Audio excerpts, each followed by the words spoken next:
Yeah, okay, time to live free. Plenty goals I'm achieving. Some real life topics and talking financial freedom.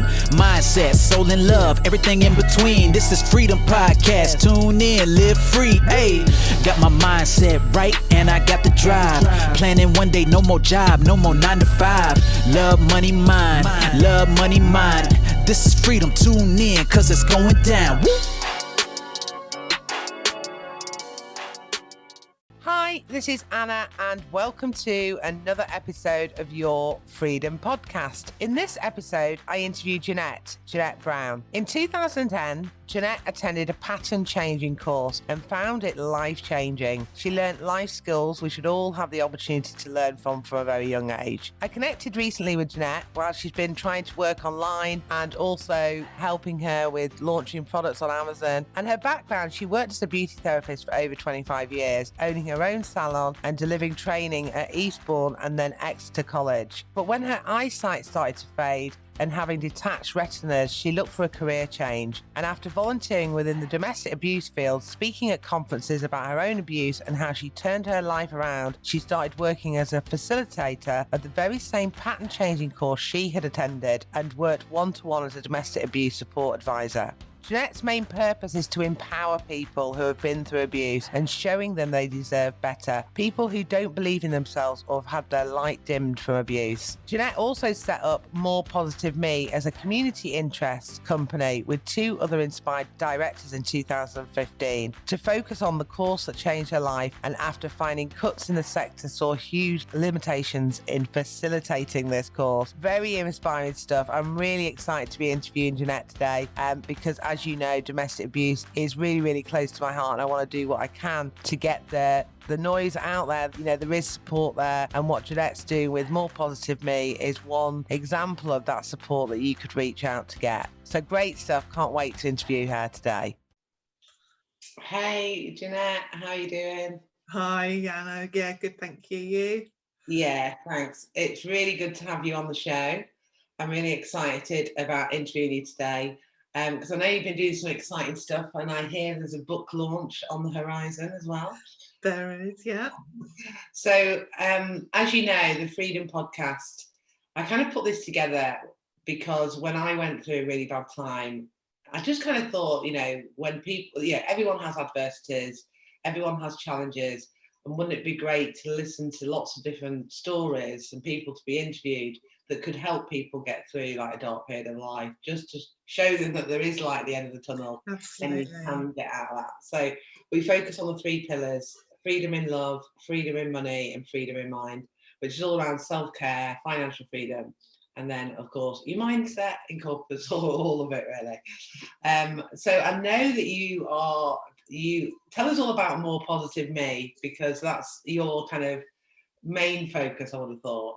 Yeah, sure. So I did a course back in 2010 that really changed my life. It was called Pattern Changing, and it was amazing. And at the end of that, the charity announced that there had been funding cuts, so they wouldn't be delivering the course anymore. And I just thought, how can you cut? And obviously they had, they really had to work out where the money was going, and I completely get that. But the course made such a difference to me.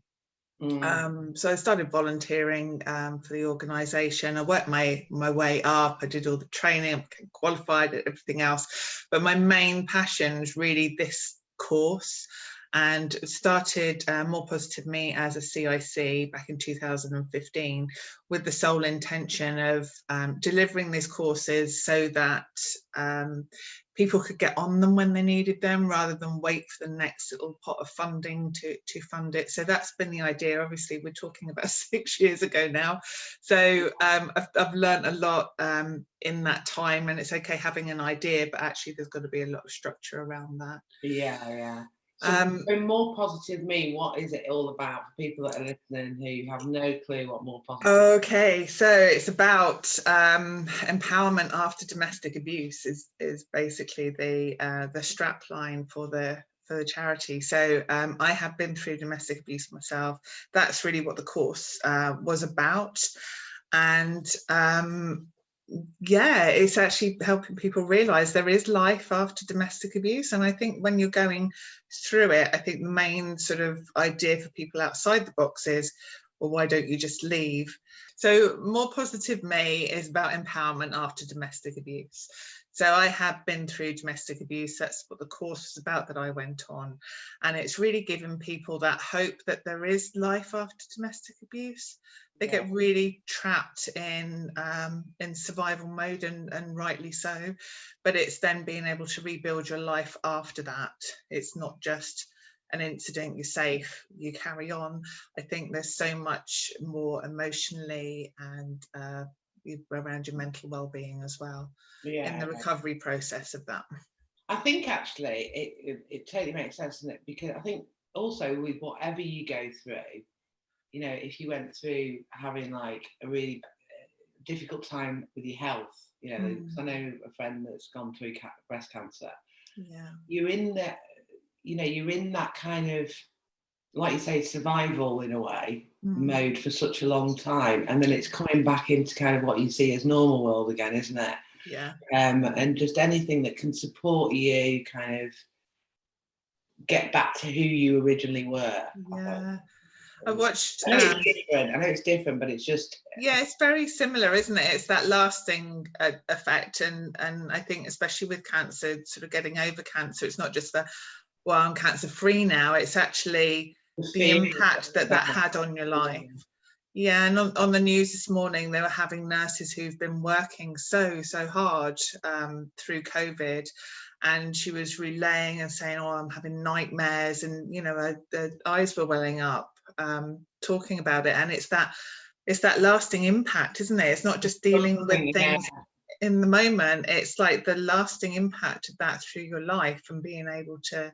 I know, it's like recently I've been reading about children who have been shielded and have been off for a whole year and not gone back previously, and they're finding it really difficult with their mental health. Yeah, I think anything where you've been through trauma, whether it's because you know, adversity and trauma is all from perspective, isn't it?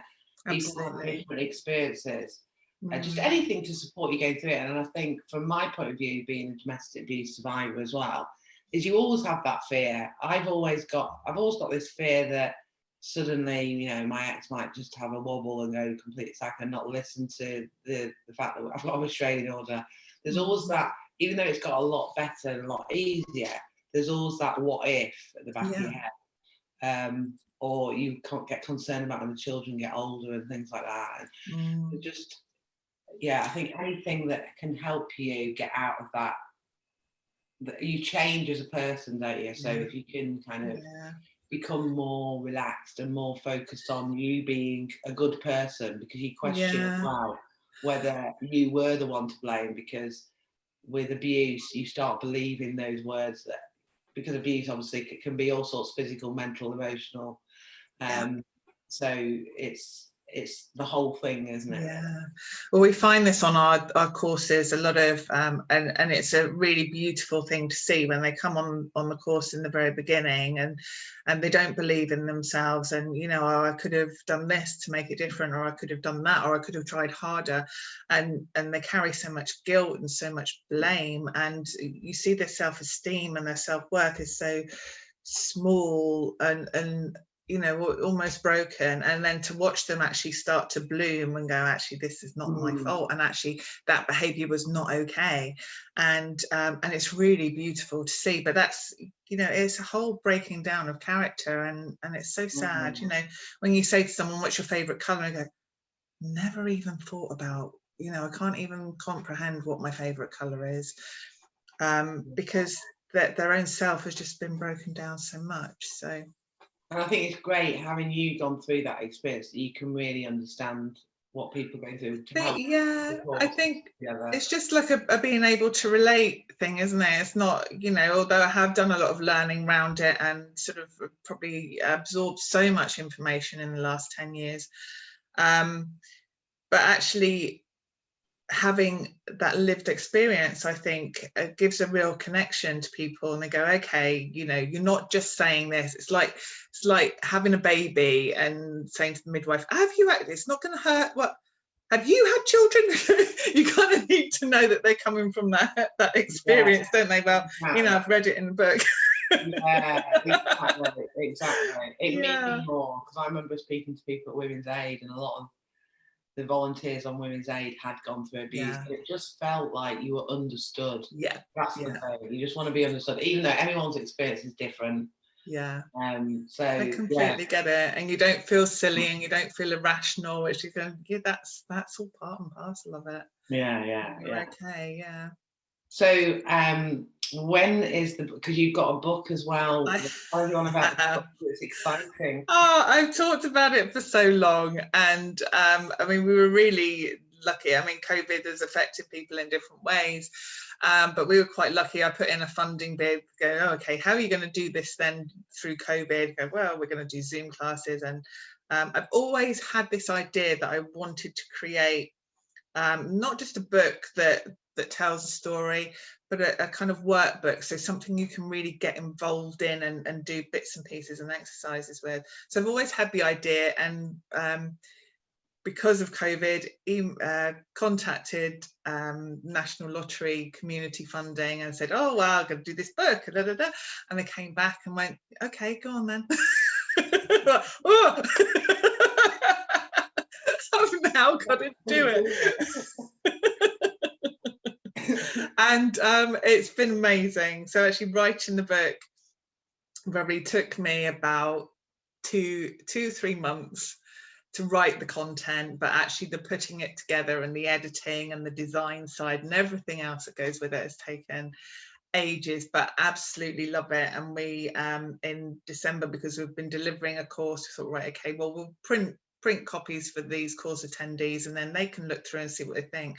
And actually holding a physical copy of the book, it's just amazing. And we'll sort of flick it and go, oh, look, but we can see how things that needed changing, but it's nice to have it as a physical copy rather than just on the screen all the time. So is the book, what's the book title, More Positive Me, or is that so we've named the book after the CIC, so More Positive Me, Empowerment After Domestic Abuse, and we're sort of short titling it to the empowerment course.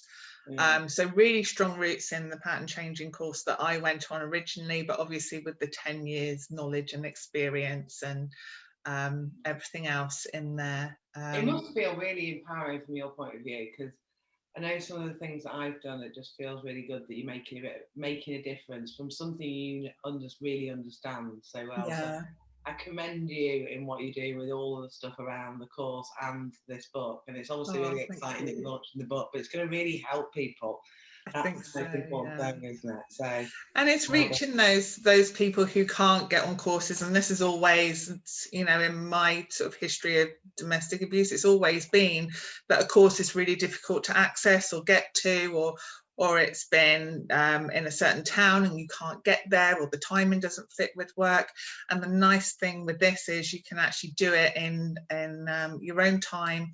There's an e-learning link to it so that you can access it that way. So there's all different sort of learning methods in there. But then there's also a peer support group that people can join into and actually go, hang on a minute, I'm struggling with this, or and everyone's in there, and it's really beautiful. Yeah, very good.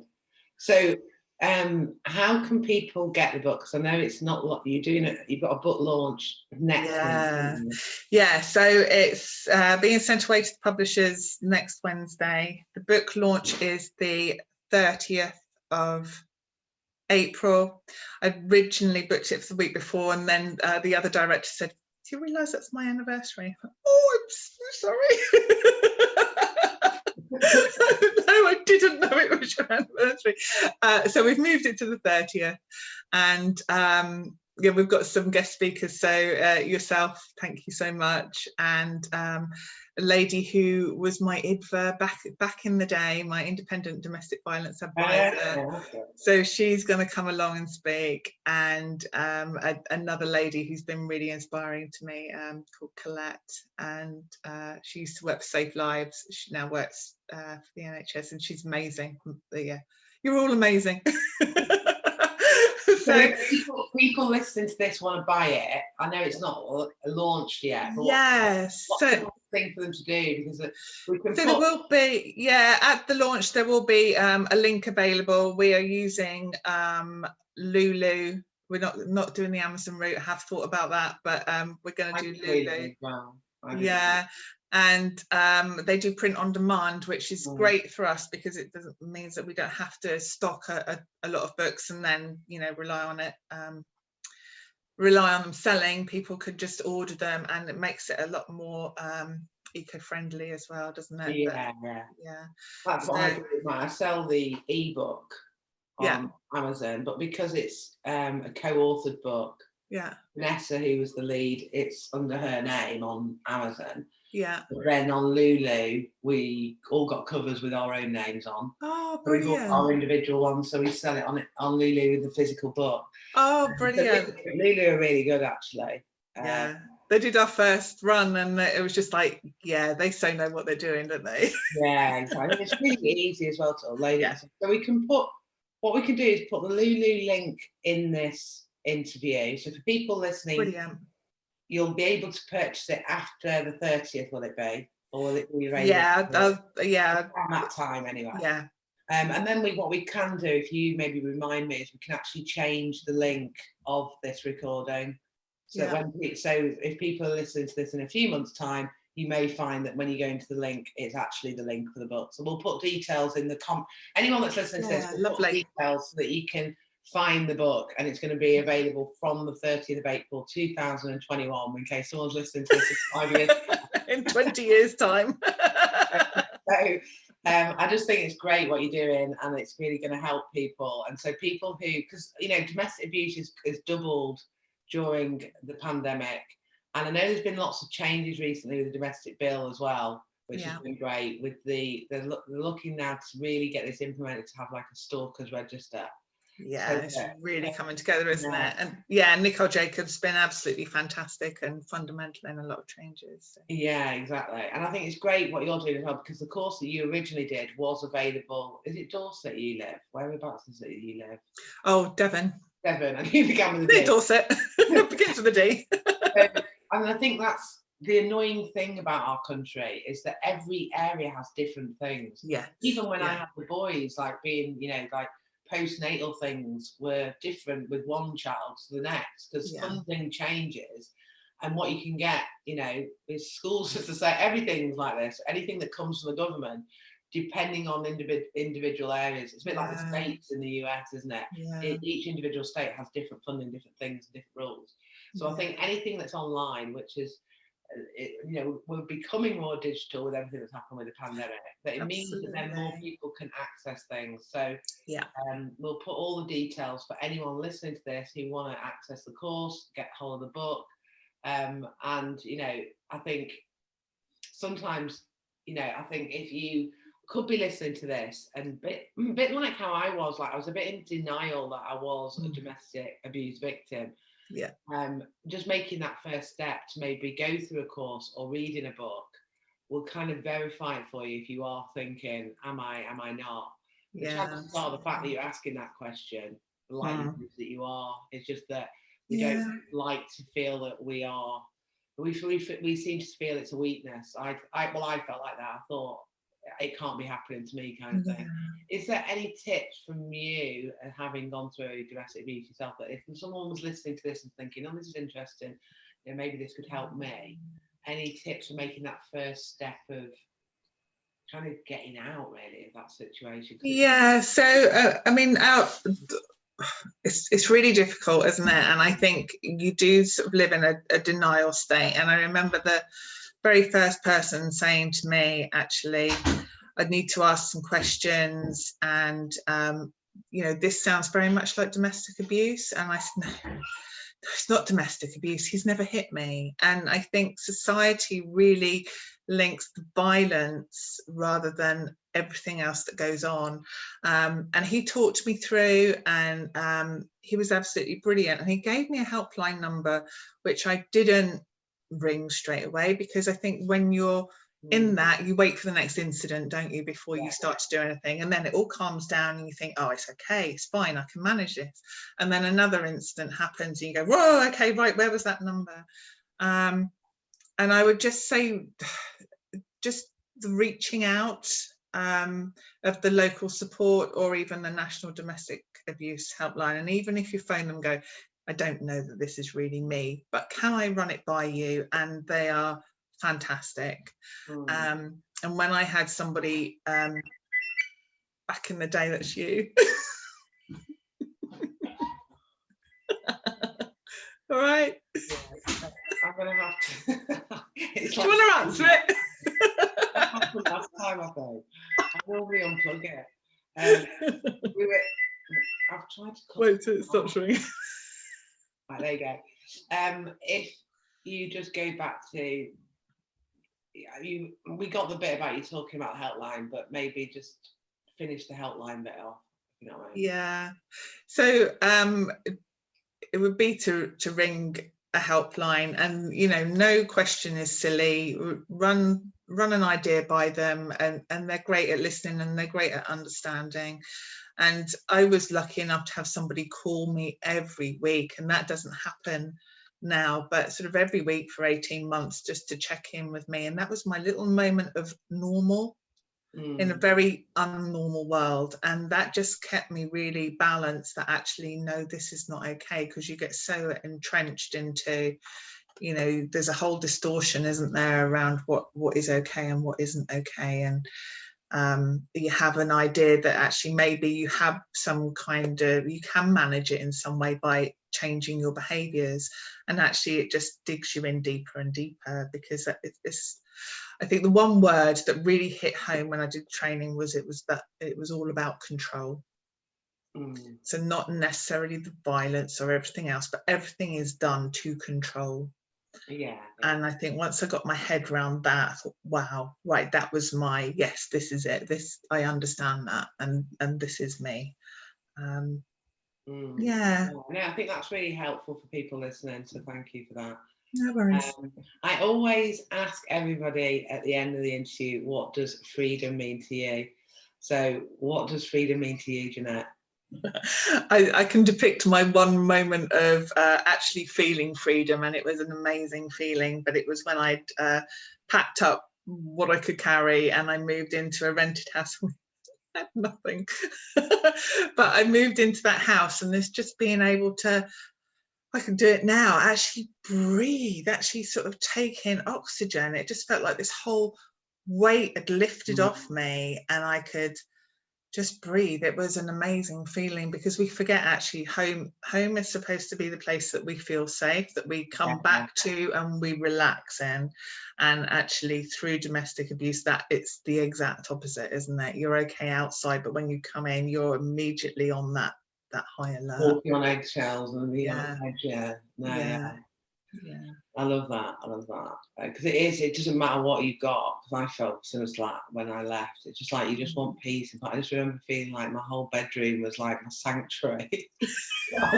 just like it wasn't really much in there. No. Like, I could just get in this bed and just relax. Not that I did. I then spend months not sleeping, but it's just that you really value the small things, don't you? You do. And actually being able to put your stamp on things and knowing what that is, to have something how you want it, and actually that discovering of what is it I do want, what is it I do like. I don't know, but it's that real voyage of discovery, and it is quite beautiful.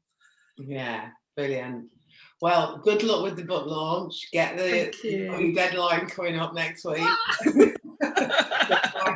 Touches, and look forward to helping you on the book launch date on the 30th of April. I'm really excited for you. Brilliant. And yeah, I can't wait to go. Really, I think it's just going to be amazing. Just an exciting date as I've put in the diary. I've got something. So we will put, for everybody listening, we'll put all the details about the book and the course, and also possibly Jeanette's Facebook, because I think have you got a group? We've got a Facebook page. We got Twitter. I'm not as in there. Yeah. People can just reach out. There's a line there for you to be able to reach out and get any support. That's the main thing. Yeah, fantastic. And it is a dress up event, Anna. A dress up event on Zoom. Well, that's all good. I think we've got to do these things. Feel like we are going somewhere. Which is Great. Look forward to Lovely. it. Can we have glasses of wine? Can we have virtual glasses? Bring your own. Yeah, bring your own. I'm not charging corkage. Brilliant. Great stuff. Love it. Well, thank you so much for your time. Really appreciate it. And Lovely, I'll Anna. see you at the book launch. All right. Thanks, Jeanette. Thank you. Bye. Bye. Thanks for listening to another episode of Your Freedom Podcast. And don't forget to subscribe on iTunes and subscribe on my YouTube channel. And if you want to get more freedom in your life, then come and join Your Freedom Project Facebook group, which the link is below in the comments section. And I am giving you a copy of my visualization manifesting book. So manifest more freedom in your life and live the life of your dreams. Hey, thank you for listening. Hope you had a blast. Here to elevate your life. It's the Freedom Podcast. Love, money, mind. Love, money, mind. Wanna see you all win. Wanna see you all shine. Just make sure that you subscribe. Bringing good vibes. Join the Facebook group. Now it's time to change your life. Hope you come back. Right now is the chance. This is an experience. It's the Freedom Podcast. Hey.